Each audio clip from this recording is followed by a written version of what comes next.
Bom dia, gente. Aí, obrigado a todo mundo que está participando aqui dessa nossa live sobre um tema meio diferente do que a gente costuma falar, né? A gente convidou o Fabrício para estar aqui com a gente. Fabrício, para quem não conhece, é diretor de novos negócios do mercado Bitcoin.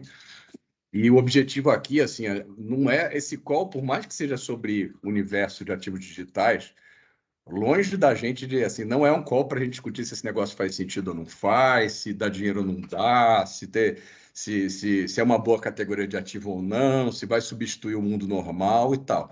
Acho que como assim, indo no foco do que é o trabalho da BR, o que a gente quer discutir um pouco aqui? Como esse negócio tem uma interconexão grande agora com o mercado de gestão de recursos e de investimento, a gente quer discutir um pouco esse mercado sob esse ponto de vista. Então, a gente dividiu aqui em 3 grandes blocos de discussão. O primeiro, a gente falar um pouco sobre uma audiência pública que a Ambima colocou recentemente no ar, que vai até o início de dezembro, sobre requisitos que os fundos de investimento e carteiras administradas vão ter de atender ao operar ativo digital.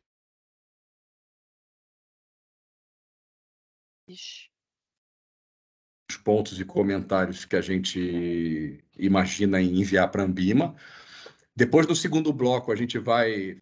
O Fabrício vai falar um pouco sobre o caso da FTX, mas, de novo, aqui também o objetivo sobre o caso da FTX não é nem entrar muito na lenda urbana, no que tá sobra nos jornais, discutir o que aconteceu, ou, pô, qual foi a sacanagem, você assim, sabe, não é meio fazer um filme sobre o caso, acho que é muito mais entender de uma forma geral o que aconteceu e qual que seriam as lições desse negócio, tanto para o mercado de ativos digitais, mas, obviamente, para o nosso mercado também.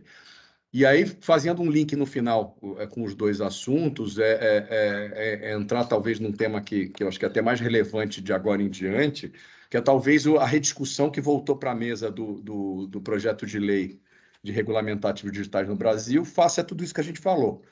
Então, basicamente, a abordagem é um pouco essa que a gente quer dar aqui. E aí, para quem está entrando, a gente deixa a parte de microfone e câmera bloqueado, mas quem quiser ir fazendo pergunta ao longo do evento, manda pelo chat, que a gente vai vendo se fizer sentido ao longo da discussão, a gente já coloca no meio da discussão, a gente deixa para o final para perguntas e respostas. Mas quem estiver olhando, não perca tempo, não. Se tiver algum ponto no meio do caminho, pode colocar pelo chat que a gente fica olhando aqui.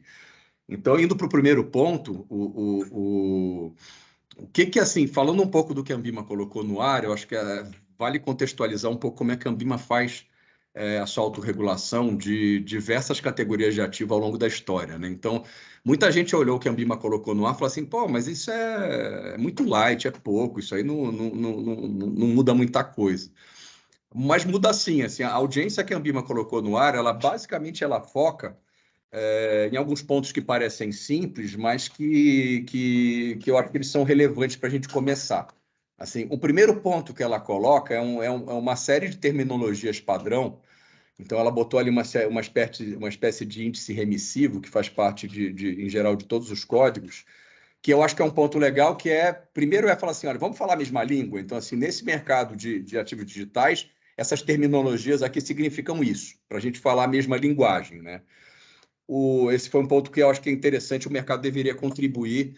Se está certo ou está errado ou faltou coisa, eu acho que é relevante quem é desse mercado de ativos digitais ajudar ao mercado mais tradicional a falar uma língua universal, né? Isso para o investidor vai ser relevante, para ele entender onde ele está colocando o dinheiro.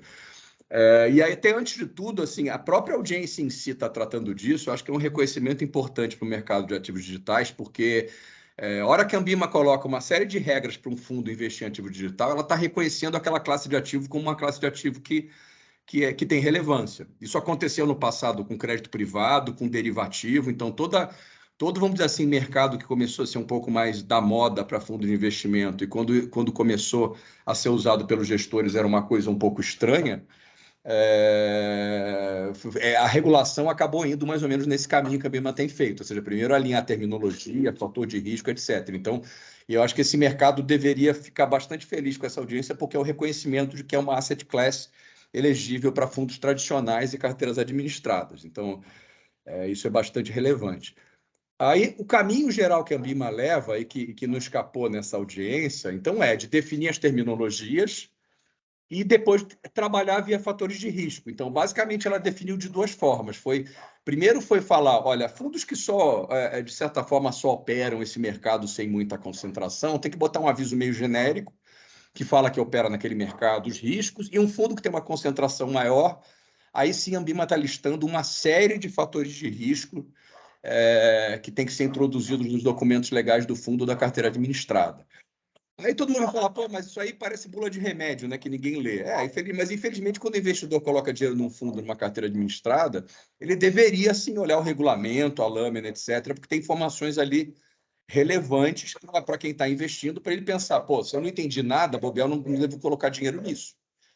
E, finalmente, um outro ponto que eu acho que foi interessante, que ela começou a definir também critérios de gerar um entendimento entre gestores e administradores de como é que eles têm que combinar o jogo entre eles para introduzir essas questões nos documentos legais do fundo de investimento. Então, também já jogou meio que uma discussão entre administradores e gestores, fala, olha, essa aqui é a regra e vocês têm que se entender sobre os critérios do que é o fundo que tem alta concentração, baixa concentração, onde é que o aviso vai. Tem uma certa liberdade de escrever aqueles avisos, não exatamente como está lá, mas da forma que o gestor quiser.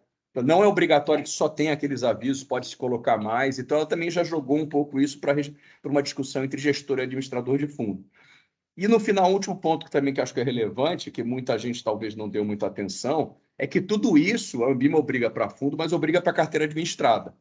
Então, para quem gere dinheiro de clientes sem ser através de fundo via carteira, tem que se chamar a atenção também desses pontos, porque isso aí vai ter de ser tratado também no contrato de carteira administrada. Então, esse assim, parece uma coisa muito simples, mas é a receita de bolo da Ambima de começar a reconhecer uma categoria de ativo como uma categoria que está tendo destaque. Tá? Então, a gente acha assim, as audiências da Ambima elas são restritas aos associados, mas eu acho que como esse tema ele é relevante, o que a gente até recomenda aqui, mesmo quem for de gestora que não é associada, mas é só aderente, ou quem nem for de gestora, mas for do mercado, vamos dizer assim, de ativos digitais, como está lá no site da Ambima, eu acho que não custa nada você se manifestar. É um e-mail público ali que você pode mandar suas sugestões. Eu acho que se você mandar sua sugestão e ela for relevante, ela vai ser olhada.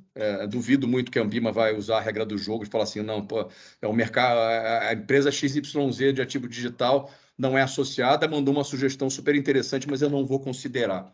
Então, eu acho que vale tentar, mesmo quem não é de instituição associada, porque eu acho que esse é um assunto que quem está de fora talvez entenda mais do que quem está de dentro, né? Porque, afinal, as instituições financeiras, algumas que atuam nesse mercado, ainda conhecem muito menos do que quem atua 100% nesse mercado. Então, a gente recomenda aí quem é, vamos dizer assim, do puro do mercado de criptoativo e não concordou, ou acha que tinha de se colocar mais coisas nessa audiência, de mesmo sem ser associado da Ambima, de ir lá e dar um pouco a cara a tapa, tá? Então, essa era um pouco que eu queria falar sobre o que a Ambima colocou, e aí a Patrícia vai falar um pouquinho agora sobre o que a gente, como BR Governance, acha que poderia se ir além nessa audiência e sugestões que a gente vai enviar, até como a gente está falando, a gente não é associado, não é gestora, não é nada, mas a gente vai enviar para a Ambima nossas sugestões, se elas foram consideradas, ótimo. Boa. Primeiramente, assim, como o próprio Brazona falou, é super importante que se tenha uma regulação sobre o tema, né? Assim, a Ambima tem sido bastante rápida na recepção dessas novas tecnologias, do que está acontecendo e colocando nos seus códigos, né? Então, assim, isso é super, super importante. Do outro lado, o que a gente vê especificamente desse capítulo de ativos digitais que eles colocaram, que acho que é um ponto super relevante, é que, assim, existem coisas que a gente acha que pode evoluir, que a gente vai mandar lá como proposta da audiência pública, como o Brazona falou, mesmo a gente não sendo um gestor de recursos. O primeiro ponto que a gente acha que poderia ser melhorado é a questão do aviso daqueles avisos e fatores de risco que ela pede para colocar, que ela faz uma separação entre concentração, né? Ela coloca aqui, ó, que os fundos que buscam retorno por meio de investimento em ativos digitais e aí ele fala sobre concentração, deveriam ter ali uma lista maior de avisos e descrever os fatores de risco. Nossa visão aqui é que, considerando, primeiro, que é um mercado novo e a volatilidade desses mercados, a gente acha que fica difícil definir o que é uma concentração relevante ou não para isso. E aí, na nossa visão, a gente discutindo aqui internamente, a gente acha que o mercado vai acabar migrando para um lado mais conservador. Então, ele vai falar assim: eu vou colocar alguns gestores, mesmo que tenha lá, sei lá, 1% da sua carteira em ativos digitais, ele vai querer colocar todos os fatores de risco. E aí, outro Ou gestor vai que falar: nem não. tenha, né? Só se ele puder operar, já bota, né? Isso. E aí, então, assim, nossa visão, poxa, isso talvez é o que a Anbima colocou, é muito parecido com o que ela coloca, e a CVM também trata, na classificação de fundos, né? Um fundo de ações, por exemplo, precisa ter lá, ele fala, fundos de ações são fundos que buscam os seus retornos por meio de ações. Mas aí eles definem, eles falam assim: olha, fundo de ações precisa ter no mínimo 67% de ações. A gente acha que isso vai acontecer em algum momento, o mercado vai evoluir para isso, e essa divisão vai ser feita. Mas, por hora, talvez o que seja o mais prudente a fazer nesse momento é pedir para que se coloque todos os avisos caso o fundo opere ativo digital. É uma forma do investidor começar a se educar sobre o tema, e a gente acha que tem pouco ônus para os gestores, tanto de fundos quanto de carteira administrada. Então, assim, pode operar cripto, beleza, vai colocar lá todos os fatores de risco. Então, esse é o primeiro ponto que a gente colocou. O segundo ponto, esse acho que mais relevante, é a questão das obrigações de gestores e administradores, né? Assim, apesar de já ter tratamento sobre seleção de prestador de serviço, tanto no código quanto na regulação CVM, a gente entende que, por ser um mercado novo, e prestadores de serviços não regulados, a gente acha que seja tratado de uma forma mais específica. Então, a gente até discutiu aqui pontos que a gente entende que poderiam ser tratados como requisitos mínimos a serem verificados pelos gestores na hora de contratar um prestador de serviço. E aí, depois, lá na frente, a gente vai fazer um paralelo com os recentes eventos que têm acontecido justamente com empresas desse setor, né? Então, assim, pontos que a gente trouxe que poderiam ser colocados numa lista de requisitos mínimos para gestor. Idoneidade dos beneficiários finais dos prestadores de serviço, isso já tem algum tratamento também na regulação. A gente aqui discutindo, a gente entende que esses prestadores de serviço deveriam ser tratados como terceiros relevantes pelo gestor, porque no final, ele tem o mesmo papel que uma bolsa corretora, né? Na verdade, apesar deles terem vários papéis, a gente consegue fazer um paralelo com terceiros relevantes do nosso mercado, né? Outro ponto, política de segurança da informação e cibersegurança é escrita, o cara tem que ter uma política, obviamente, bem tratada sobre o tema, né? Acho que até é um ponto mais sensível do que no nosso mercado. Uma política de segregação de atividades formalizada e uma política de conflito de interesses. Aqui, por quê? Porque diversos prestadores de serviço, eles exercem mais do que um papel no mercado. Então, as exchanges, elas são, em geral, são exchanges, são bolsas, são corretoras, são custodiantes, então é importante que isso seja tratado. Que se tenha políticas e procedimentos de prevenção à lavagem de dinheiro, isso acho que é, né, assim, sem a menor sombra de dúvidas.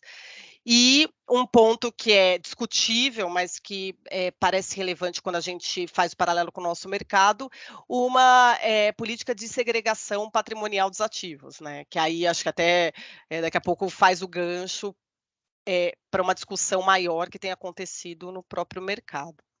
E aí, Ou ter ou não ter essa política, não é que seja reprovante, mas seja um fator de análise para o gestor falar: eu corro esse risco ou não corro esse risco, né?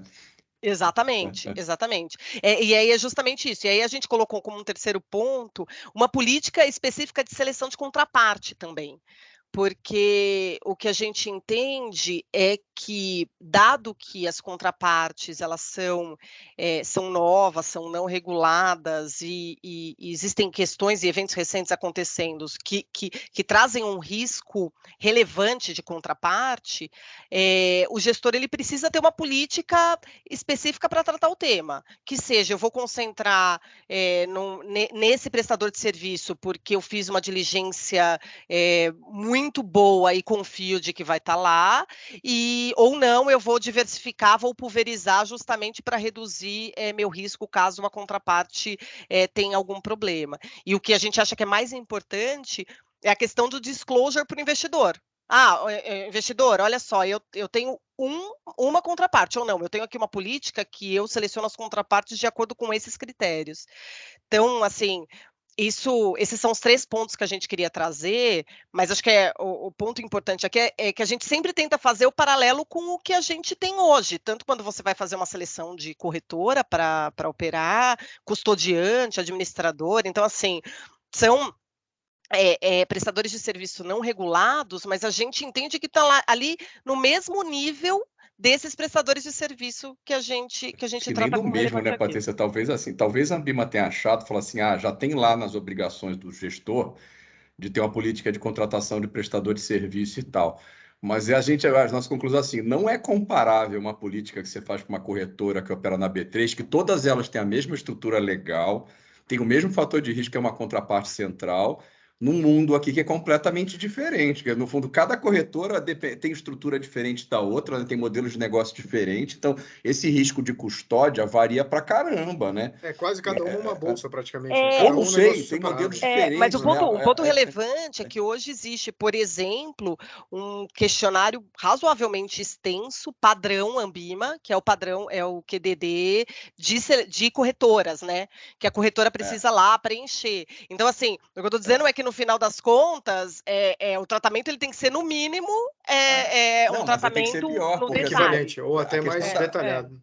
Porque a gente vê assim, corretora, o gestor é obrigado a ter uma política de contratação de corretora, que é óbvio que ele vai classificar, sei lá, olha, corretora do banco estrangeiro, do banco grande, talvez tenha uma segurança patrimonial maior do que a corretora independente, mas a independente tem mais agilidade operacional, é melhor de negócio. Só que o pilar, a estrutura legal de segurança financeira, jurídica, etc., é igual, né? Então não é tão relevante assim como aqui, em que cada corretora é quase que é totalmente risco de contraparte, né? Então não é eficiência operacional, na verdade assim, o ativo está quase custodiado na corretora, quando no mercado tradicional a corretora está custodiando o ativo na B3, né? Então acho que um ponto que acho que a Ambima deixou de fora, que a gente acha que é relevante, o investidor talvez não saiba, é que talvez corretora no mercado de ativo digital é igual risco de custódia, risco de Ele é mais contraparte, né? parecido com o Prime Broker internacional do que Isso. o que a gente tem aqui, né? Aqui a gente não tem essa possibilidade, pela forma como a gente está desenhado no mercado, mas o Prime Broker lá fora tem essas questões. Inclusive questões de segregação de ativos, por exemplo, que era o que a gente estava tratando. Então, acho que é um ponto bem Talvez seja relevante. mais assim, talvez seja assim, é um ponto. A Ambima foi boa em informar, etc. Mas assim, não informar isso, talvez seja deixar o investidor totalmente no escuro, né? Porque a gente vê, já que tem gestores que de cripto, que isso aí para ele é fundamental, né? Assim, a gente viu esse caso da FTX, teve gestores que perderam dinheiro no Brasil, percentuais totalmente diferentes. Eu não sei se é porque o risco da operação era diferente, mas pode ser que tenha sido por causa de concentração, né? Pode ser que um perdeu 2, outro perdeu 10, porque um só alocava 2 por corretor e o outro só alocava 10, eventualmente, né? Exatamente. Acho que seria legal o Fabrício falar um pouco, né, dessa questão aí da diluição de risco, se apresentar, falar um pouco disso. Eu acho que é interessante da questão de segregação também, o caso FTX, acho que seria interessante para o Fabrício. Legal. Bom, obrigado pelo convite, pelo espaço. Acho que sim, acho que tem muita... é um balaio grande aí esse caso FTX, né? Mas acho que assim, sem ficar contando historinha, ou isso deixa para o filme ou para a série da Netflix que deve sair em algum momento. Acho que objetivamente, pegando esse último gancho agora de, mas por quê? O que aconteceu, né? Alguns gestores perderam um valor pequeno, né, não substancial, e outros tomaram uma pancada grande ali na cota, né, tendo em perda efetiva do principal ali para o cotista. Acho que tem um pouco, acho que sem fazer nenhum juízo de valor sobre se cada gestora estava fazendo bem ou mal, acho que não é esse o ponto. Acho que uma coisa que é legal a gente ter em mente é o que essas exchanges fazem, né? Eu até usei esses dias para falar um pouquinho de regulação, né? Eu até usei uma ilustração. A gente está tentando encaixar, né, formatos que não se encaixam muito bem, né? A gente está tentando encaixar na regulação vigente, no arcabouço regulatório vigente, né, não só no Brasil, mas globalmente, atores novos que não existiam, formatos novos que não existiam anteriormente, né, e de problemas que já foram resolvidos no mercado tradicional, mas que em cripto ele nasceu de uma forma diferente, né? Quando a gente vai falar das funções, por exemplo, a gente fala uma exchange, né, a gente trata o nome infeliz, corretora, na verdade, né, mas são 4 funções simultâneas que cada uma delas exerce, né, e muito amalgamada, sem você conseguir separar exatamente cada uma dessas funções, né? É corretora, é bolsa, é custodiante e é liquidante, tudo ao mesmo tempo, né? E você não vê muito bem essas separações, né? Não é no caso de uma B3, por exemplo, que tem a liquidação e tem a custódia, mas com funções completamente diferentes, e a parte de bolsa também, que são funções completamente diferentes e que você consegue enxergar isso ao longo do processo pela forma como foi construído.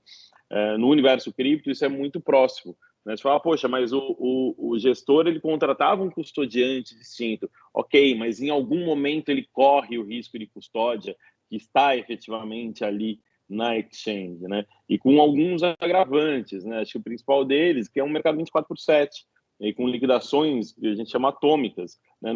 Não tem janela de liquidação, ou putz, a minha custódia não vai ficar aqui, vai ficar lá, então já liquida a custódia lá. Essas figuras não existem no mercado cripto, né?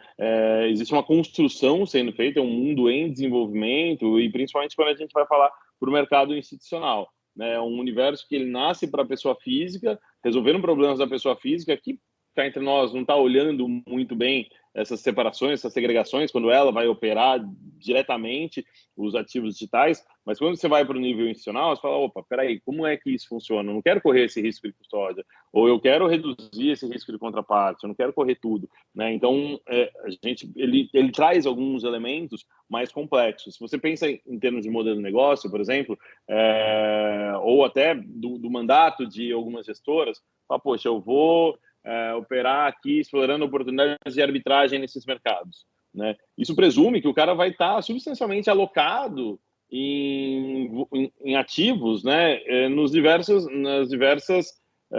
exchanges onde ele estiver operando, né? Se você fala de um fundo, vamos dizer assim, long only, em cripto, aí já é completamente diferente. Ele vai estar sempre com valor residual ali, né, para fazer frente a aplicações e resgates que ele está tendo ao longo dos dias, sendo que daí a exposição dele, o risco de contraparte que ele vai correr é muito menor, né? Só que depende muito do modelo de cada um, né? Então, necessariamente você vai acabar correndo bastante risco. O risco de contraparte, ele é maior, na verdade, do que você tem de risco de contraparte no mercado tradicional. Que você está olhando, e como a Patrícia mencionou, né? Ele se parece muito mais com o risco de prime broker, lá, com algumas nuances até de evoluções no regulatório disso, nos Estados Unidos principalmente, do que é isso aqui no Brasil, por exemplo, né? Que você tem esse sistema de câmaras de liquidação que muda completamente a forma como esse risco é encarado, né? Então, esse risco de contraparte no mundo cripto ele é muito maior do que a gente imagina que ele é num primeiro momento quando a gente compara com o mercado tradicional. Aí assim, bom, o que a gente não pode deixar de escapar, mas assim, como a gente falou, a ideia não é falar muito em profundidade dos episódios mais policialescos do FTX, mas pô, se você conseguir traduzir, numa linguagem mais do mercado nosso aqui, o diagnóstico que você olha do que aconteceu e talvez quais foram as principais falhas aí que pode ser um aprendizado para a melhora do mercado, e alertas aí para quem, sei lá, um gestor que quer atuar nesse mercado, até indo na linha do que a gente falou, pô, tem que ter um critério lá de due diligence, de contratação. Então, assim, olhando esse caso de uma quebra, o que acho que são os pontos de atenção que eu poderia colocar isso num processo se eu sou um gestor que vou atuar no mercado cripto, vai? O que você acha?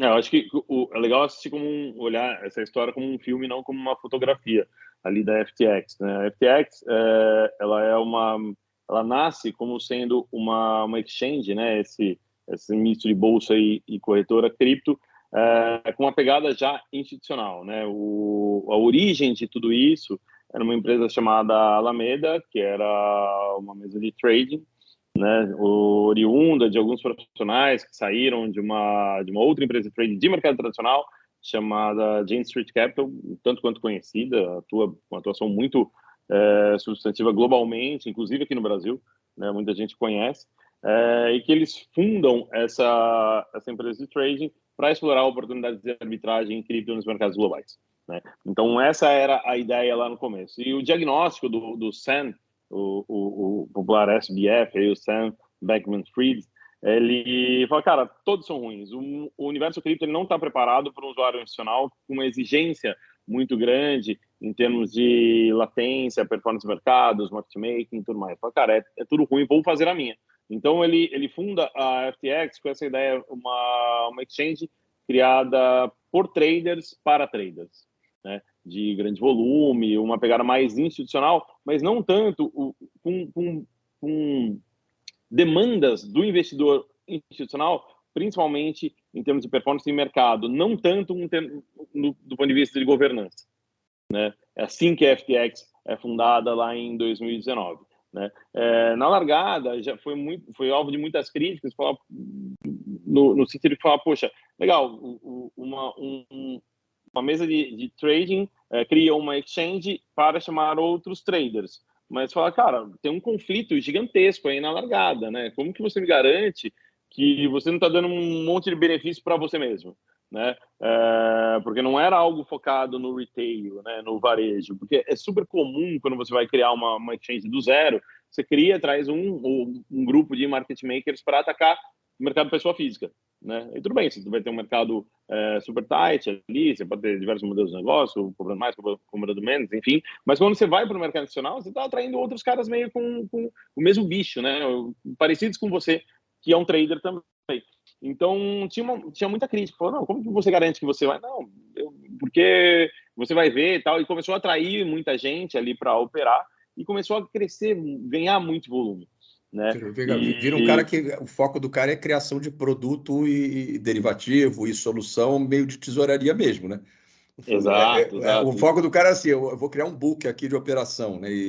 E aí junta um monte de trader com ideia, você cria um monte de estrutura, um monte de operação, né? No fundo era um pouco isso. Né? Faltando o flow que o banco normalmente tem, né? Que o banco faz isso tendo flow, né?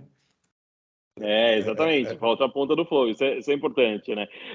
Mas assim, mesmo sem dar muita liquidez, enfim, tinha mercados um pouco mais sofisticados, de futuros, derivativos, etc e tal, e pegou um momento de mercado ali, né, fundado em 2019, pega um 2020, 2021 ali excepcional no mercado cripto, né? O mercado só subia, né? Então volumes muito crescentes, né? Ele oferecendo um nível de serviço do ponto de vista técnico, tecnológico ali, o que ele embarcava de soluções, pela experiência que o próprio grupo ali já tinha tido em mercados tradicionais, né, de baixa latência, APIs, né, formas de você se conectar super sofisticadas e outras ferramentas ali, que acaba atraindo. Realmente tinha uma lacuna a ser preenchida, o mundo cripto sempre direcionado, sempre super focado em varejo, ele vem com uma outra proposta de valor e acaba, mesmo com esses conflitos iniciais, atraindo muita gente, muito cliente institucional, não tanto o institucional que a gente está acostumado aqui falar, né, de bancos e corretoras e fundos, family office, etc e tal, mas meio que o institucional cripto, né? Caras que já estavam no ambiente cripto há muito tempo, né, que operavam muito volume, com PLs muito substanciais, né, muito significativos, que acabam olhando e falam, cara, esse cara realmente ele está um pouco à frente em termos do que ele me oferece quando comparado com os competidores globais. né? E nessa esteira ele acaba também atraindo, né, com essa proposta, né, e com um crescimento muito substantivo e muito rápido também em termos de volume, que é o principal indicador que você acaba olhando, atrai muita grana de fundos de venture capital. Desde as suas primeiras rodadas lá com essa proposta ali, com um pitch muito bem afinado e entregando muito produto, isso é importante dizer também, entregava de fato produto ali na ponta do que se consegue olhar a partir de fora, né, em termos de performance, produtos diferentes, etc e tal, mais sofisticados, e acaba atraindo muita grana, muita gente, muito fundo de venture capital, e faz uma rodada incrível, assim, trazendo mais de 60 investidores institucionais para o equity da empresa no ano passado. Né? Então, até isso foi um dos pontos. Cara, esses caras, a gente lá no mercado Bitcoin, a gente passou por duas rodadas, na verdade, uma delas teve dois closings, mas que o escrutínio desse tipo de investidor, a gente é investido em SoftBank, por exemplo, né? Pô, é absurdo, assim, é gigantesco, é cansativo, te exaure, justamente porque o escrutínio que esses caras fazem ali dentro da exchange, do funcionamento, é muito grande, ou pelo menos no nosso caso foi muito grande, né? Então, por exemplo, custódia. Custódia é um tema-chave, né? Como você faz a custódia dos seus ativos, né? Como que você protege tudo isso? O grande calcanhar de Aquiles do mundo cripto é a custódia, porque é super complexo de fazer. No final das contas, você tem que guardar uma chave de caracteres gigantesca e garantir que só você sabe ela. Meio que o problema é simples, né, de ser colocado, né, mas super difícil de ser resolvido.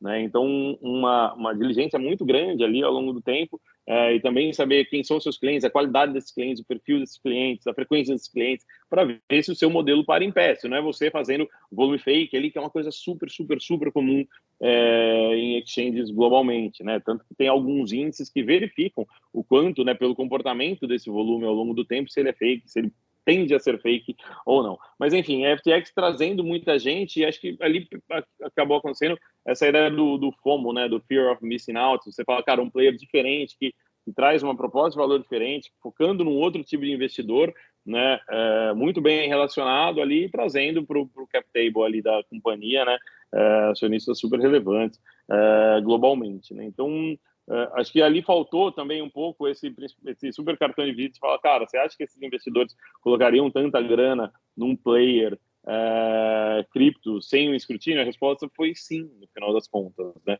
O que se viu, né, depois que estourou, né, esse problema, que na verdade foi um problema explorado por um outro player, né, quando ele viu, teve um vazamento dos balanços da FTX e da Alameda, que é essa empresa de trade, né? Esse foi o estopim. Vazou o balanço, quando o pessoal olhou ali os assets and liabilities ali das empresas, falou, pô, a parte de ativos desse cara está muito concentrada num token de própria emissão da exchange, né? E cujo free float era muito pequeno, então ele tinha um float pequeno em relação ao que ele tinha de ativos. Alguém falou, cara, se a gente começar a vender esse negócio assim, um player muito importante do ecossistema tinha uma posição bastante substancial, $500 bilhão,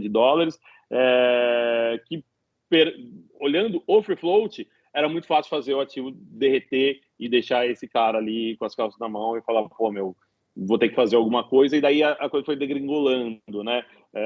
Se percebeu ali que eles tomavam até ativos dos próprios clientes, né, para dar em garantia para tomar empréstimo. Aí foi quando foi estopim o negócio não sustentou. No fundo, ele não conseguiu fazer frente aos pedidos de saques dos clientes, que começou a ter um barulho muito grande, isso começou a ser ventilado, todo mundo ficou sabendo, e ele foi pegando contrapé ali por práticas que ele já estava fazendo de forma equivocada, né? Os clientes nunca deram autorização para ele fazer isso, mas ele fazia.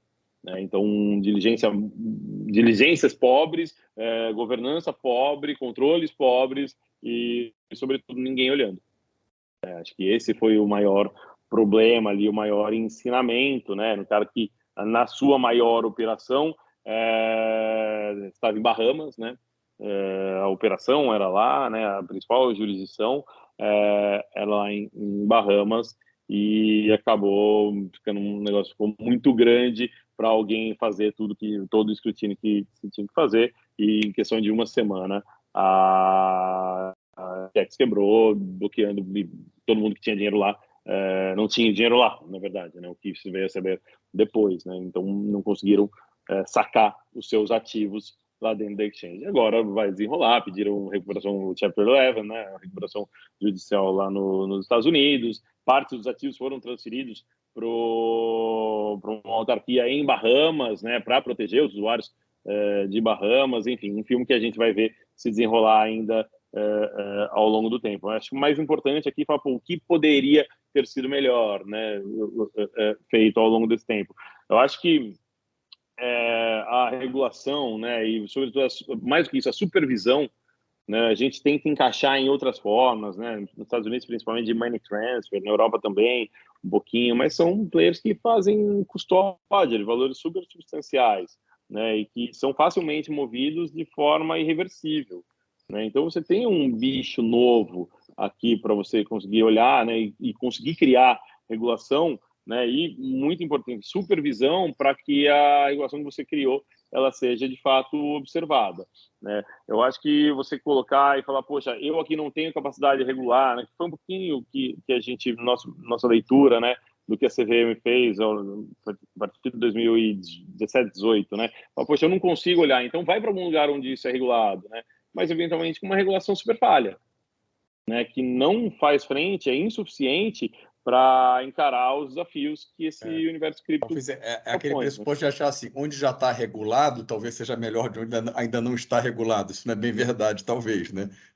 Não é E você verdade. consegue arbitrar, né? Esse é o problema maior, assim. No final das contas, se tiver uma regulação falha, você acaba conseguindo, via regulação, fazer o que você não deveria fazer, né? Acho que esse é o maior ponto, assim. Ou até pegar essa questão da falha, outra coisa que também, assim, comparando com o mundo real, você pegar nesse episódio da quebra da FTX, tem essas discussões todas que, assim, depois que já tinha meio decretado a falência, ainda vazou dinheiro, né?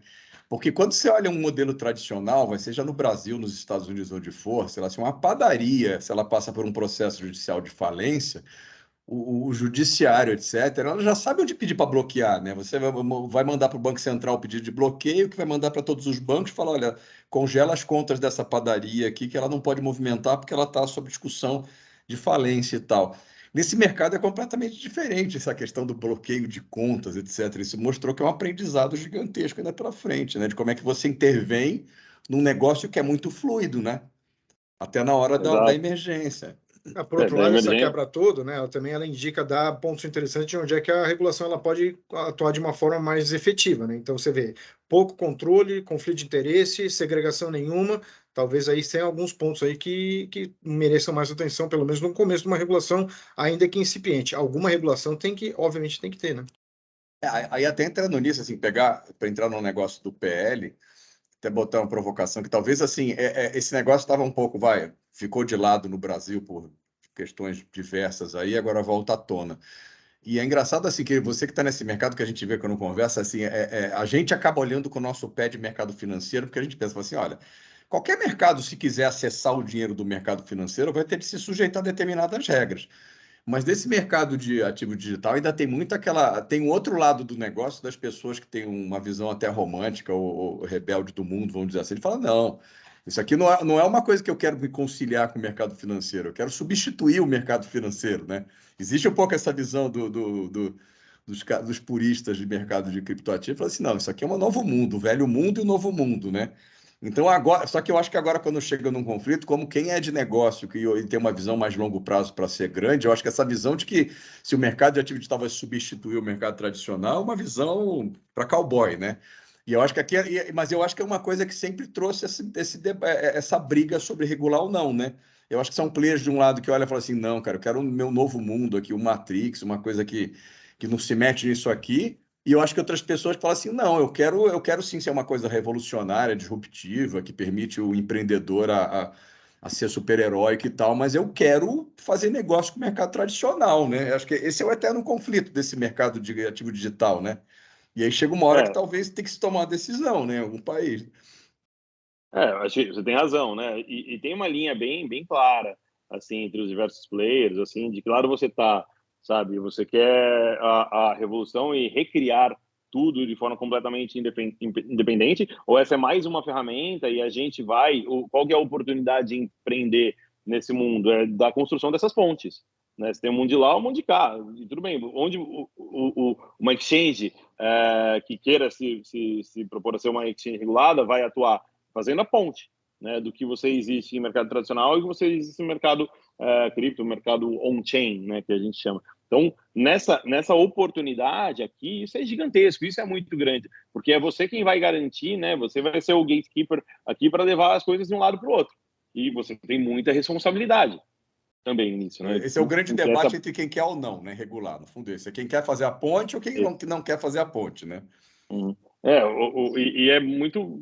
Poxa, a gente precisa criar alguns mecanismos, né? Ver o que já funciona, as melhores práticas, traz as práticas que são específicas do mundo cripto e conecta essas coisas para criar essas pontes, né? O discurso de quem fala, é muito diferente, não dá, não tem condição, precisa amadurecer, e nessa você vai pedalando a regulação, né? E essa arbitragem regulatória é nociva, né? Aquela arbitragem regulatória que você fala, poxa, essa regulação dessa jurisdição não é tão adequada, mas tem dessa outra que é um pouco mais adequada, isso é super ok, né?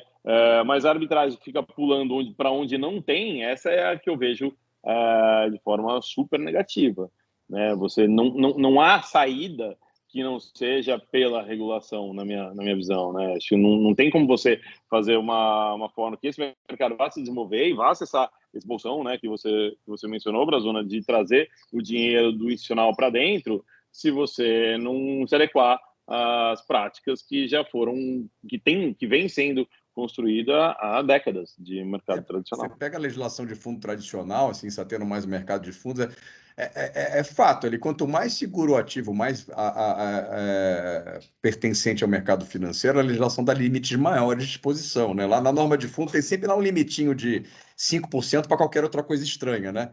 No fundo, a norma de fundo é quase isso, né? 95% do patrimônio está lá em coisas muito claras e a CVM dá um grau de liberdade lá de 5% para alguns créditos meio diferentes, etc, etc. Eu acho que se esse mercado quiser transcender esses 5%, é uma escolha a se fazer, né? Por onde ir, né?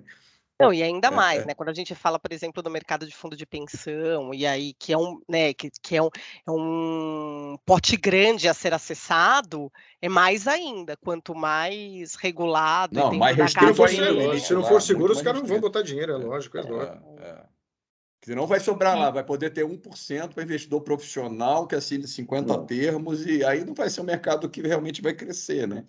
Aí não vai funcionar, né, cara? Acho que aí não faz sentido, mas a gente tem caminhos, assim, na regulação, né? Acho que pegando o gancho um pouco do PL, né, o que você falou, Brasil, né? Era um tema que estava meio... não estava morto, mas é ingrato, né? Você acelerar com legislação, com regulação específica de um tema relativamente árido, né? Não é, vamos conversar em Brasília sobre cripto. Cara, não é uma tarefa fácil, simples. Ainda pega uma janela de um ano eleitoral, enfim, que o segundo semestre foi praticamente vazio. Era prioridade, né? Fala sobre isso, né? Não era prioridade. Mas que agora a gente tem uma super oportunidade, né? Pela catástrofe que aconteceu, eu acho que eu vou falar, cara, esse projeto voltou, tramitou em todos os lugares que tinha que tramitar e está na boca do gol, ali na Câmara, para ele ser votado e aprovado, né? Ele tem algumas... Ele não é um PL completo, né? Então, conta para a gente, assim, de forma resumida, assim, o que você acha que é o projeto que vai para votação, o que ele tem de bom e o que você acha que falta? Legal. Acho que a principal coisa que ele tem, ele fala, cara, olha, você tem que ter licença prévia. Para mim é o matador ali para você atuar como uma exchange, né? Primeiro ele dá uma definição ali do que é uma exchange, né? Aqui no Brasil, que são essas que é parecido de alguma forma com o que está naquele glossário ali da Anbima, que é um tanto quanto ok, assim, ele precisa ser melhorado. Ali com certeza vai sair uma versão melhor ali no final, mas ele define o que é uma exchange. E daí, uma vez definido, que você tenha que ter uma licença prévia de atuação a ser dada por algum órgão que já está bem claro, que não está definido lá, né? O executivo vai indicar, mas já está bem claro que será o Banco Central. Aí vai entrar naquela de ter diretores, de ter políticas, de ter plano de contingência, de ter... Esse é o manual básico, né? Vai ter o mínimo do mínimo ali para você ser uma DTVM, sabe? Muito, a gente imagina que seja muito parecido ou um tom abaixo ainda, sabe? Tipo, vamos deixar um pouquinho mais leve, não precisa ter tanta coisa, mas o mínimo do mínimo você vai Mais parecido com uma ter ali. IP, por exemplo. Talvez mais parecido com uma IP, né? Não sei, eu acredito que seja mais parecido com um DTVM, na verdade, não com IP. Né? Tem a Mas questão enfim, sempre da liquidação dos ativos, né? Por isso que acho que fica sempre mais uma cara mesmo de corretora. E porque você falou, o ideal era ser uma mistura de corretora com bolsa, mas talvez fique muito pesado, então pelo menos que seja de corretora, né? O de porque o de TVM. bolsa é ultra pesado, na verdade, né? Tão Exato. pesado, tão pesado, é Só muito tem uma. pesado.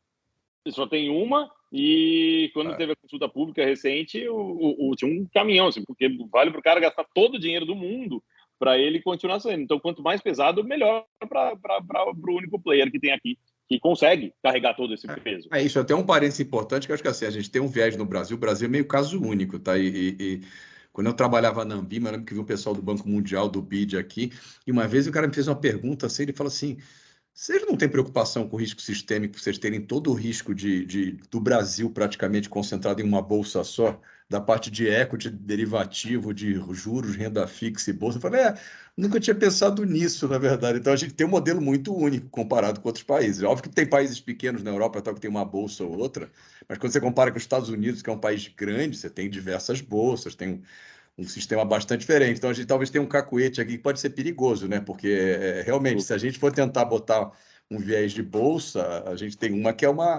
é quase que uma simbiose com o risco federal, né? Porque boa parte do risco de liquidação de dívida pública, etc., e renda fixa no Brasil está na B3, né? Por causa do contrato de Sim. DI de dólar, né? Então é uma coisa É bem. uma loucura, né? É que a gente se acostumou com esse É. risco e a gente quase considera sem Funciona risco. bem, é quase risco federal a nossa B3, né? É. Ela tem tanto. E a relação dela realmente com a autoridade é. Assim, se você compara com uma bolsa americana, ela tem cara de business, né? Tem cara de mercado privado, né? Aqui tem Uhum. cara de Banco Central a nossa Sim, bolsa, né? total. Uhum, uhum. E até a própria Bolsa, a própria B3, em algum momento, ela falou, não, eu acho que tinha que... as corretoras, as exchanges, cripto, teriam que atuar de forma muito semelhante ao que as corretoras de Bolsa atuam, e deixa comigo o matching aqui no meio, né? Esse sistema de contraparte central. Né? Alucinação, na verdade, né? Faz o menor sentido isso, mas até o vício, né, de modelo de negócio, né? A Bolsa falou, não, deixa comigo, eu faço negociação, que nem para tudo funciona tão bem, afinal de contas, mas tem características distintas, específicas do mercado cripto, que isso não faz tanto sentido, né? Mas o PL, acho que o principal é essa definição, né, de algumas definições, né, a necessidade de licença prévia, que para mim acho que já é algo que já começa a separar ali, principalmente os players muito que não conseguem atender. Você montar uma exchange é relativamente fácil, né, cara? Não é uma coisa tão complexa, mas você colocar essas camadas de governança, onde o negócio vai ficando mais complexo, né? Então, você definir o básico do básico ali, que no infralegal vai conseguir, o regulador vai conseguir definir, né, necessidades ali na identificação de clientes, o KYC, o que você precisa ter em termos de prevenção à lavagem, o que você vai precisar ter em termos de como você vai mitigar conflitos de interesse, explicitá-los ou não, ou segregação de função dentro da própria empresa. Acho que são atividades que vão ser melhor definidas no infralegal, né? Então, é um projeto que, por mais que ele seja incompleto, ele vai para um regulador experiente, né? Que já vai conseguir, na largada, ele já fala, vou pegar o modelão aqui, o basicão, seja impressiona algumas coisas de CVM, né, para ser uma TVM, ou via regulação de IP, que já vai resolver problema para caramba. Né? Você conseguir também colocar ali, definir os CPFs, né, os diretores, suas funções, etc. e tal, acho que já vai resolver uma quantidade significativa de problemas. E aí a gente tem alguns opcionais no PL, né? O PL, quando ele começa na Câmara, ele junta dois PLs distintos, vai para o Senado, né? E já tinha juntado o texto de 2 projetos que tramitavam no Senado também. Então, a primeira versão já é um composto de 4 projetos completamente diferentes, completamente não, né? Diferentes, né? Com suas semelhanças ali, suas diferenças, mas que daí vai para o Senado e volta com 5 pontos específicos que esses agora estão para ser votados e entrarão ou não na versão final, né? Acho que alguns têm com mais importância, outros com menos. Ali eu destaco, acho que só para citar os 5, né? Acho que o primeiro deles trata sobre segregação patrimonial, né?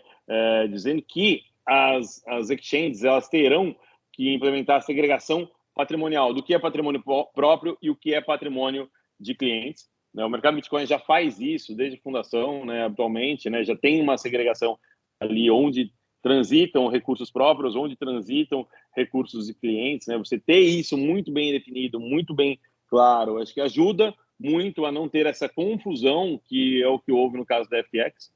Né? Não havia clareza do que era patrimônio da exchange, o que era patrimônio de cliente, e pior, do que era patrimônio da Alameda de trading. Né? Isso aí me lembra um negócio, logo que você foi para o mercado Bitcoin, que esse negócio estava bem menor, eu lembro conversando com você no início, assim, uma coisa que talvez para as pessoas não se tocam, é que assim, como é que é a estrutura de uma exchange dessa? Eu lembro que eu falei com você na época, eu falei assim, cara, a exchange é uma empresa lá que tem um contrato social, que tem uma atividade, sei lá, de corretagem. Um contrato social normal, né? Aí ela abre uma conta corrente num banco, que foi até a confusão que deram com os bancos no passado, que os bancos fechavam as contas de exchange por causa do alto fluxo, né? E de PLD. Mas no fundo o operacional era, eu vou lá, sei lá, no banco X, eu tenho uma empresa de corretagem, né? Como se fosse quase que uma corretagem de imóvel, né? Entre aspas. E aí o sujeito, quem vai comprar e vender, deposita na minha conta e eu tenho um book interno que eu controlo lá, que a Patrícia depositou R$ 100 para comprar Bitcoin, o PH depositou mais 100, eu tenho 200 na conta da empresa, no banco, literalmente, né? Mas eu tenho um programinha dentro que eu separo que o 100, entre aspas, um programinha de conta corrente meu, né? E que eu separo que o book do PH é 100, o da Patrícia é 100. Literalmente, na origem, lá, as exchanges eram isso, né? Ou seja, um controle gerencial de todo o dinheiro que depositaram na minha conta, e eu prometo que eu vou separar o do Rafael e da Patrícia dentro de casa, né? É praticamente isso, né? Olhando não a promete, né, essência. Brazana? Acho que é o maior ponto no Não, final aí das entra nessas contas é isso. discussões, aí mistura assim, não, mas tem mais R$ 100 que é do Brazuna e tem mais 100 que é de um hedge fund do Brazuna que é dono da empresa. Esse é meu caso FTX, de uma forma meio simples, né? Exato. E acho que que controles você precisa ter para garantir que essas promessas, elas de fato vão se concretizar, né? Acho que é por aí, porque não é muito diferente de uma corretora de valores também, que vai ter agora. Mas que já tem um sistema de conta, né? Com uma regra de como é que ele tem que funcionar. Exato. Manda um extrato Isso. da posição separada da Patrícia do PH e tem um número de conta diferente, né? Essa sofisticação. Eles acabam se sofisticam, né? Passam a integrar, boa parte delas passam a integrar o SPB, o que ajuda a elevar. Mas no começo, não muito tempo atrás, corretora de valores é uma coisa. Mas, cara, tem uma conta aqui que é em nome da corretora e dinheiro de quem está aqui? Dos clientes. Mas sim, que clientes? nos anos Então, 80, no meu 90, quando eu dava pau em corretora, era isso, né?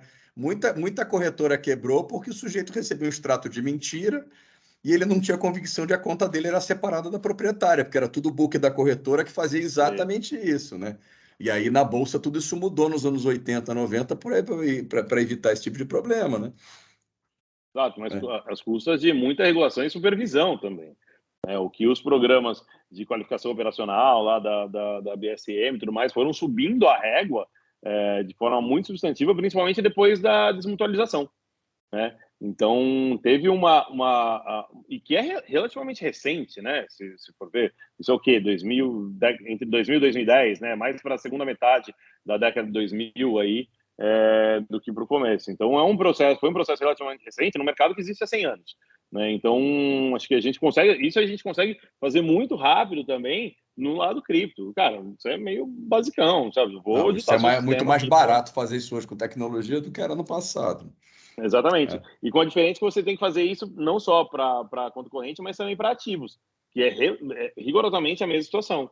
Né? Você tem uma quantidade enorme de Bitcoin, Ether, sei lá, qualquer ativo digital, e eu estou aqui mostrando que 1 é da Patrícia, 2 é do Brazuna e 3 são do Você PH. tem na maioria, não. Você tem um sacolão lá, tem uns 100 ativos aqui, e do outro lado eu tenho a conta do cliente e tem que bater, né? Mas eu tenho numa sacola tudo, né?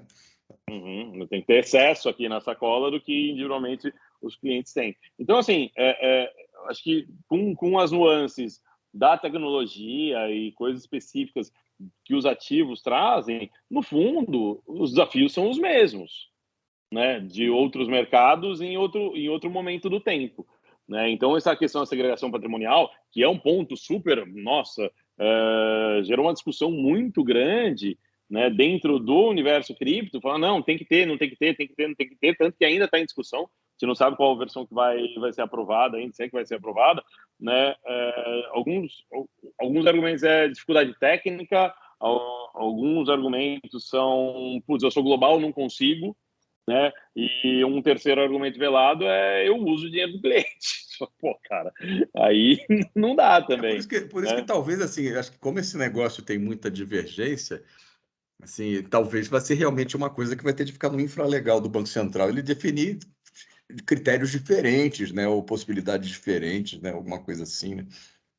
Só um ponto para desculpa, só um ponto para adicionar da questão da segregação patrimonial é que lá fora, na verdade, é relativamente recente também a regulação de segregação patrimonial para os prime brokers, por exemplo. Eu puxei aqui recentemente que a segregação da margem, por exemplo, do dinheiro que o cara depositou em margem lá dentro de um prime broker é relativamente recente, assim, e hoje você tem que pedir para que ele te dá, ele tem a obrigação de perguntar para você se você deixa ou não separar, senão ele pode usar também. No Brasil, acho que o nosso histórico é mais xiita, porque no Brasil aquela tendência é falar assim, olha, proíbe porque não tem polícia para prender, né? Exatamente. E aí eu acho que esse é o ponto, quando o cara fala que é global, só tendendo por outro lado um pouco, acho que quando o cara fala que é global, é porque tem outros mercados que isso é permitido de alguma forma, né? Isso. Tanto que a gente conversou isso em outro momento, né, Patrícia? Acho que quando você fala um terceiro utilizando recursos dos clientes, para a gente aqui no Brasil é um escândalo. Só como assim? Era meu, estava lá, etc e tal. Quando você tem essa conversa com gente que conhece mais de outros mercados, de outras jurisdições, fala, pô, mas se estava lá, você não vai usar, o cara só tem que fazer uma conta muito bem feita para não ter crise de liquidez. Ou pelo menos, talvez vai ser assim, pode virar uma coisa diferente do Brasil, mas que isso tem que estar claro e transparente, né? Talvez assim, tá? Aí entra com aquele ponto inicial, pegando no nosso mercado. Se o gestor topou aquele risco, fez a diligência e deixou claro para o investidor que, sei lá, o fundo que opera cripto na gestora A toma esse risco porque ele acha que vale a pena, e o da corretora B não toma esse risco, o investidor tem que olhar o produto e comparar, né? Que é como acontece, já quando começou a questão dos fundos investirem no exterior, existia essa questão, né? Ninguém olha muito, mas fala, pô, uma coisa, qual que é a estrutura de custódia e de transação de ativos do fundo brasileiro que opera lá fora? Tem graus de qualidade diferentes, né? Entre prestadores de serviços diferentes, né? Uhum. Não, sem dúvida, né? Numa análise bem simplista, né? Se um cara está fazendo receita de outras formas, né? Por exemplo, a partir dos recursos depositados por cliente, provavelmente é bem razoável admitir que ele vai ter um custo de transação muito menor, no final das contas, né? Você fala, pô, então eu estou olhando, se você olhar somente por custo, você vai acabar abrindo mão de segurança, por exemplo, para poder acessar um mercado eventualmente mais líquido, mais barato, etc e tal. Se está num lugar que está mais quadradinho ali, o cara vai ter que fazer a receita dele de fee transaction que de forma super transparente, mas que por outro lado efetivamente vai ser mais caro, né? Então acho que esse drill down, né, descer um pouquinho nas análises é uma coisa muito importante e que em cripto está muito nebuloso ainda. Você não consegue ter essa diferenciação clara, né, entre níveis de governança, entre participantes, né? Uma discussão super frequente que a gente tem no MB, a gente é super quadradinho com uma série de coisas, identificação de cliente, prevenção à lavagem, prevenção à fraude, limites de saque, etc e tal. Daí um argumento frequente, o cliente, mas ele lá não pede. Fala, cara, o que eu posso fazer? Eu não consigo. Não posso, na verdade, né? Eu criei as políticas para me cercear, de fato, e conseguir ter um serviço mais robusto e com menos risco. Só que, eventualmente, o que é percebido pelo cliente, seja um cliente mais ou menos sofisticado, né? Meio que tanto faz, nesse caso, mas o menos sofisticado percebe menos, é o que isso significa, né? Se você poderia trabalhar, sem limites, facilitando pra caramba, pouca identificação de cliente, zero PLD, fica excepcional, né? Salvo que pode dar problema no dia seguinte, não só para você, como para o resto dos clientes também, né? Então, Então, aí talvez acho que vai entrar o papel do mercado financeiro, assim, que até para mim ficou na mente. Outro dia só rolou um meme sobre mercado cripto que botava lá os personagens da grande família, né, e botava alguns papéis. Então, depois que eu vi aquilo lá, assim, a impressão que passa, assim, que muito investidor que entra nesse negócio é o Agostinho lá do negócio ali, do quadro, né, que não sabe nada, mas ele acha que é sofisticado e vai. E eu acho que entra a limitação, assim, ele entra em talvez situações que ele não sabe que ele está correndo, às vezes é um maluco, ganha dinheiro, mas não é que ele entendia daquilo. E aí o papel do mercado profissional talvez vai ser esse, que se for um mercado só de Agostinho, já é um mercado pequeno, né? O gestor, a instituição financeira que se ele tem essa capacidade, talvez ela dá um perfil um pouco mais seguro para o Agostinho, né? Para não ser só esse mercado, né? Então, não, é verdade. Acho que tem que mudar bastante. Acho que a regulação pode ajudar. Outra coisa, acho que um dos pontos lá que tá citando, depois de segregação patrimonial, tem outro que é cadastro de pessoa politicamente exposta. Putz, também não precisa estar no PL, vai para o infralegal, que com certeza vai ter. Também uma questão do Código Penal, que daí eu acredito que para você conseguir mudar Código Penal, né, precisa estar em lei, e para mudar para tipificar, na verdade, o crime de pirâmide financeira. Pirâmide, né? A pirâmide, exato.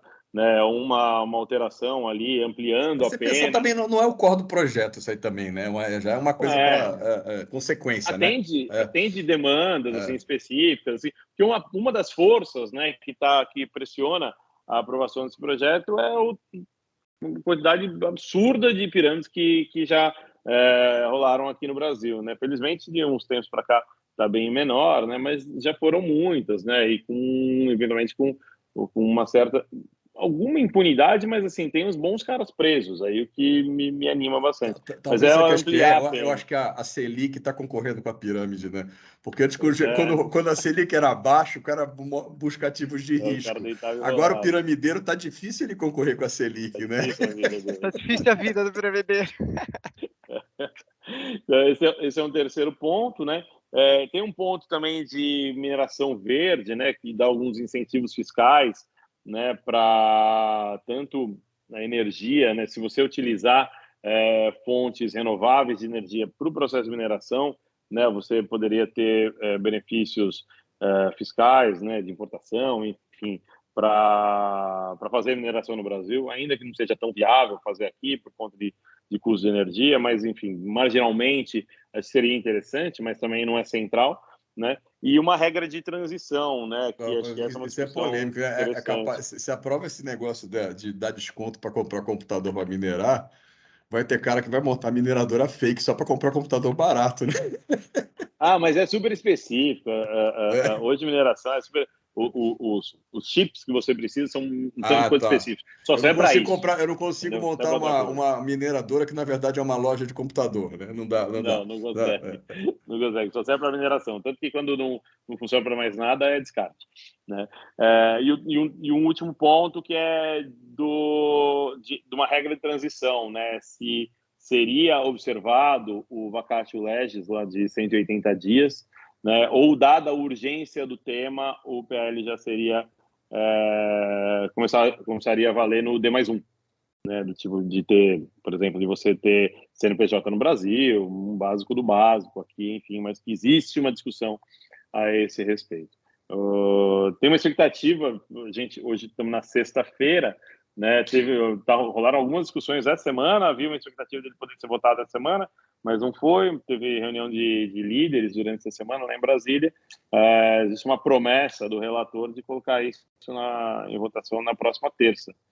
Aguardemos, né? Enfim, talvez a gente tenha uma boa notícia, uma boa vitória da banda que pede por regulação, que é a maior parte dos empreendedores aqui do Brasil, né? E longe de ser algo para proteção do mercado, até a associação ABCRIP, que é a associação que a gente fundou, ela é aberta, tem players internacionais nela, inclusive, muito mais de ordenamento, né? Acho que a gente tem no próprio sistema financeiro, você tem bancos internacionais e você não tem nenhum tipo de proteção específica. Tem limites, claro, acho que para fazer com que o mercado se desenvolva aqui, mas definitivamente a ideia nunca foi, nem no mercado tradicional e nem vai ser no mercado cripto, de proteger o mercado, mesmo porque não faz nenhum sentido para um mercado que é naturalmente global, ativos de natureza global, você fazer esse tipo de proteção. Não para Mas que nem no passado, para ter banco estrangeiro, tinha que ter assinatura do presidente, né? Então, acho que isso não faz sentido.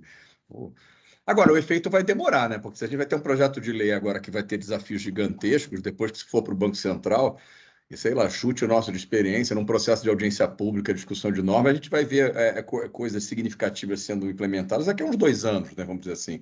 Que hora que você começa, o processo regulatório é um processo lento, né? Mas ele demanda discussão, né? Eu sou um pouco mais positivo, acredito que demore menos, principalmente porque o próprio Banco Central já está muito no tempo. Eu já tenho uma minuta de norma, assim, quase. Vai dar para. Então, vocês acham que pode se aprovar agora? Você acha que em 2023 já sai uma regulamentação? Já vê alguma coisa. Acredito que sim. E porque o Banco Central já está muito por dentro, já está muito no assunto cripto, né? E ele, até como parte do esforço do Real Digital, CBDC, tokenização, né? Há 10 dias atrás, eu estive em Brasília numa reunião dentro da sede do Banco Central sobre cripto, sobre tokenização, sobre Real Digital, né? Então, é um assunto que está na pauta, está no dia a dia. Você não vê uma palestra do Roberto Campos Neto que ele não fale de cripto e blockchain e tokenização. A ideia, você acha que sai pílulas disso aí, ou você acha que na hora que, assim, vamos supor que aprova agora, sei lá, no primeiro semestre, sai uma legislação pesada já, ou vai saindo coisinhas? Como é? Você tem ideia? Não, acho que já vem um grande bloco ali na largada. Como ele falou, ele deve ter ele já tem lá uma redação meio base que já serve para as outras coisas, né? Ele deve pegar lá a básica e trazer. O pior dos mundos é isso, 2 anos, né? Porque eu acredito que vai algo que se queira fazer dentro do mandato atual do presidente do Banco Central, né? Que agora tem esses mandatos que vai até, se eu não estou enganado, vai até o começo de 2025. Né, vira de 24 para 25 que a gente vai trocar. Então, eu acredito mas eu tenho uma expectativa, se aprovado, né, bastante positivo, que no ano que vem a gente já comece a ver alguma coisa e vai ter muita interlocução com o próprio. Sai no que vem com mais um ano para se adaptar, né? Deve ser uma coisa assim, que é o tradicional. Acho que menos, porque ninguém vai pedir nada muito mirabolante, sabe? Então, assim, não tem por que ficar dando muito espaço. Né, você vai ter espaço, você vai ter, que nem algumas regras que mudam, você tem aquele período de transição, você vê que no finalzinho do período de transição é uma farra. Do Banco Central, aí tem que ver como que eles vão ser engenhosos, né? Porque, por exemplo, depois que começou o movimento XP e BTG, de alguns agentes autônomos virando corretora, o que o pessoal sempre comenta que o Banco Central está bem mais rápido, por exemplo, a aprovação de uma corretora, de uma DTVM. Mas é um processo de aprovação, né? Então, assim, o sujeito tem que mandar a documentação do Banco Central lá para uma corretora, uma DTVM, e ele aprova, né? Então, agora, se for de uma forma mais criativa, do tipo, olha, tá aqui as regras e implemente aí e depois, sei lá, depois de um tempo eu vou olhar, porque se for um processo de aprovação, demanda análise do Banco Central, que às vezes pode demorar mais, né? E aí dizem que tem levado um ano e pouco numa corretora tradicional, num mercado desse que é novo. Então, sei lá, talvez o desafio é o Banco Central ser criativo nesse início para realmente não trazer uma carga para o colo dele e tornar a coisa efetiva mais rápido, né? Acho que fazer alguma coisa mais leve e que daí, para que esse processo não seja tão complexo, imagina que no auge do mercado aqui no Brasil, a gente chegou a ter mais de 40 corretoras cripto. Não faz o menor sentido. Imagina todo mundo saindo ao mesmo tempo pedindo autorização. Né? Isso é uma loucura. Infelizmente, o mercado é uma secada, a gente tem muito menos players hoje.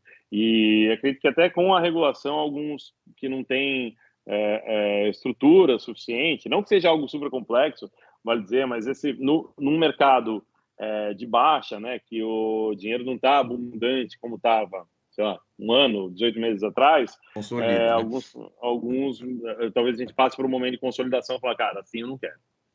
Você chutaria assim, a gente que é totalmente ignorante nisso.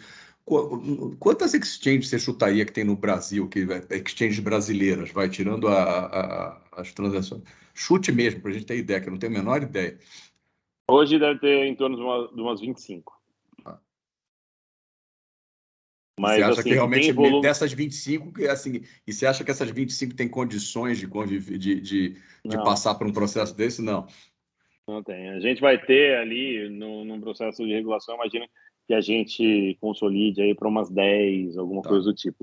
E alguns outros participantes que não são exatamente exchanges, que não estão nesse mercado, mas que, pela definição, tenham que se adequar, né? Por exemplo, Nubank, Mercado Pago, PicPay, a própria XP, BTG, né? Que o que elas fazem é um pouquinho diferente, é uma corretora sem algumas das principais funções, como saque e depósito de criptoativos, né? Que esses 5 players que eu citei, por exemplo, eles não têm essa funcionalidade, mas que eles fazem a troca de moeda fiduciária por criptoativos. Mas isso o Banco Central tem experiência, que você pega mesmo corretora e DTVM, a regulação tem uma diferenciação por books lá. Então, sei lá, uma corretora ou a DTVM que tem book de câmbio ou de crédito, ela tem exigências a mais. Aqui não tem. Então, é meio modular a legislação de DTVM. Talvez ele vá nesse caminho, né? E cá entre nós, né? Você ir nesses players que eu citei, por exemplo, cara, pô, na boa, tem uma equipe, tem um time já preparado para esse tipo de demanda, né? É diferente de você chegar numa corretora cripto que, putz, vive uma vida completamente diferente, um startup mode ali, olhando muito pouco para regulação, para esses outros temas. Lá tem jurídico que comprar esse produto, né?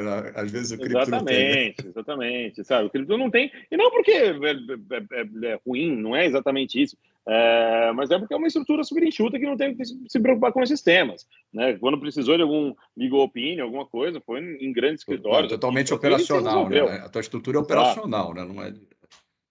Sabe? Então, acho que assim, esses caras vão sofrer, né, para ser adequados. Você vai falar, cara, não sei. É que nem um pouco um paralelo que eu posso fazer com o CVM, né? A gente teve recentemente uma conversa na CVM, para falar sobre os tokens de renda fixa, a gente emite e tudo mais. E tudo bem, né? O que a gente faz? Faz consulta prévia, não faz? Coloca para rodar, ou você vai me fazer perguntas, enfim, definindo como que as coisas seguiriam, né, com os ativos que a gente estava lá, que tinha uma dúvida se eram valores imobiliários ou não, mas enfim, um pouquinho dessa conversa. E o direcionamento foi mais ou menos, foi algo do tipo, cara, não é com você que eu estou preocupado, porque se você precisar fazer uma consulta, você sabe redigir uma consulta, né? Então você vai escrever, você vai defender, você vai pôr as suas teses, etc e tal, vai conseguir fazer paralelos com a regulação, etc e tal. Eu não estou preocupado com você, eu estou preocupado com um cara super novo, que eventualmente super bem intencionado, com uma tese interessante, tal, mas que não sabe fazer uma consulta, entendeu? Vai falar, pô, meu... O cara que você tem que falar assim, olá, eu sou a CVM, né? E ele não sabe o que é, né? Eu falo, isso aqui não é valor imobiliário porque é global, é novo, é revolucionário, é diferente. Isso, pô, não ajudou, entendeu? Então, acho que assim, vai ajudar a subir bastante a barra assim, do mercado. E caras que têm grandes ideias, grandes produtos, vão ter que se sofisticar e vão ter que gastar um pouco de dinheiro criando essas outras estruturas também, né? Isso não é um grande problema. Vai ter espaço até para gente que quiser fazer, quer fazer o credenciamento? Daqui que eu faço para vocês. Ó, uma oportunidade. Não, a cara de cripto hoje em dia está acostumada a contratar advogado societário e de tributário global para ver em que jurisdição ele faz a estrutura, né? Ele vai ter que pensar em governança agora, né? E pegar um especialista nisso, realmente falar, pô, exigiu lá que eu tenho política disso e daquilo. Vou pegar do mercado, já está acostumado a fazer. Realmente é uma coisa que a gente vai ficar de olho. Exatamente, né? Acho que tem uma janela interessante aí para quem quiser fazer. Se for no by the book da CVM do Banco Central, podem ligar para a gente, que a gente aprende. A gente conhece, né? Fabrício, acho que a gente indo para o final agora, conta um pouco para a gente qual que é a perspectiva de vocês para o mercado, principalmente com esses eventos recentes, né? Tanto do Luna lá no começo do ano, da FTX, o mercado, as pessoas ficaram um pouco assustadas, pelo menos aquelas que não estão tão no dia a dia. Super. Acho que assim, o principal ponto que eu extraí dos acontecimentos recentes, né? E alguns não tão recentes, né? Vida cripto parece que foi uma eternidade o negócio do Luna lá. Foi em maio agora, né, 6 meses atrás. Acho que a gente está traçando uma linha importante entre o que são os ativos, né, as tecnologias que foram criadas, estão sendo criadas, estão sendo melhoradas, tem tido uma evolução muito significativa em termos de tecnologias ofertadas e os participantes do mercado e os intermediários, né? Então, se a gente olhar, poxa, o que foi o ano 2022? né? Como que ele será lembrado? Ele será lembrado pelo colapso da Terra-Luna e o que estruturas centralizadas que acabaram se esfacelando nos dias seguintes, culminando com o colapso da FTX, que era um dos principais players, ou ele será lembrado pelo ano que foi implementado o The Merge, que foi uma mudança muito importante, muito aguardada no protocolo de Ethereum, né? É claro que, de um ponto de vista quase que de cultura pop, né, a gente vai lembrar muito mais da FTX, do colapso da FTX. Né? Tem cenas muito interessantes, tem Tom Brady no meio, tem Gisele Bündchen no meio, tem o próprio Sam, que é um caractere muito curioso, muito peculiar, mas você tem um desenvolvimento de uma tecnologia, de um protocolo que funciona de forma descentralizada, né, que você tem uma figura muito importante e pitoresca também, né, que é o próprio Vitalik, né, mas você tem uma comunidade de desenvolvedores no entorno trabalhando muito forte, muito duro, e afastados, de certa forma, dos intermediários, né, que estão captando recursos localmente, que querem dar retornos estratosféricos, né, que abriram capital, como o caso da Coinbase, e etc. e tal. Né? Então, acho que o que está ficando mais claro agora é a separação entre ativos e intermediários. Né? Alguém falou, perguntou para mim, e o Bitcoin com o colapso da FTX? Eu falei, cara, a rigor, o Bitcoin ele segue exatamente igual, porque ele segue criando novos blocos a cada 10 minutos, conforme está definido no protocolo, está tudo bem. Né? Se a gente está negociando Bitcoin a 80 mil reais, 100 mil a 120, isso é uma outra questão. Né? Claro que isso afasta o investidor. Mas fala, cara, tá difícil, acho que não tá. As pontes ainda não são suficientemente boas para eu transitar de um lado para o outro. Mas a tecnologia ela continua em franca expansão e franco desenvolvimento. Né? Então, só que o dinheiro ele tem pressa. Né? O capital especulativo ele tem pressa. Né? O próprio capital de venture capital ele tem pressa. Né? Ele não quer esperar as tecnologias maturarem. Né? Então, acho que a gente vai ver um pouquinho um pace, né? Um ritmo mais lento de evolução, né? Porque essa evolução ela não vai ser tão puxada e tão comandada pelos VCs e vai acontecer num timing, né? Numa velocidade inerente à indústria, inerente à tecnologia. Acho que, para mim, essa é a melhor expectativa. Esses momentos assim sem euforia de mercado ou até com muita crítica, eles são muito importantes e foram muito importantes ao longo de ciclos passados como momentos de construção, né? Quem está pela tecnologia está utilizando esse momento, essa oportunidade para conseguir se desenvolver atrai, da forma... Né? A ganância ela é cruel demais, sabe? Porque faz até as pessoas saírem do seu caminho, da sua jornada, porque parece uma oportunidade mais clara, melhor e mais interessante de ganho no curto prazo. Né, quando algumas coisas elas só acontecem num prazo um pouco mais dilatado. Né? Então, acho que a gente vai ver uma evolução um pouco mais lenta, mas muito mais sólida. Né? Então, acho que é um momento de baixa e um momento muito bom para discutir regulação, um momento muito bom para você discutir boas práticas, um momento muito bom para os participantes se reunirem em associações e terem essa interlocução com outras associações, como Ambima, como Febraban, né, com outras entidades, a BFintex, né, no caso aqui Brasil, Zeta, enfim, acho que para essa conversa acontecer e a gente sair do outro lado mais forte. Começar a crescer em base mais robusta, né? A história é essa mesma, né? Você lembrar as legislações bancárias e tal, nasceram muitas delas de grandes quebras, né?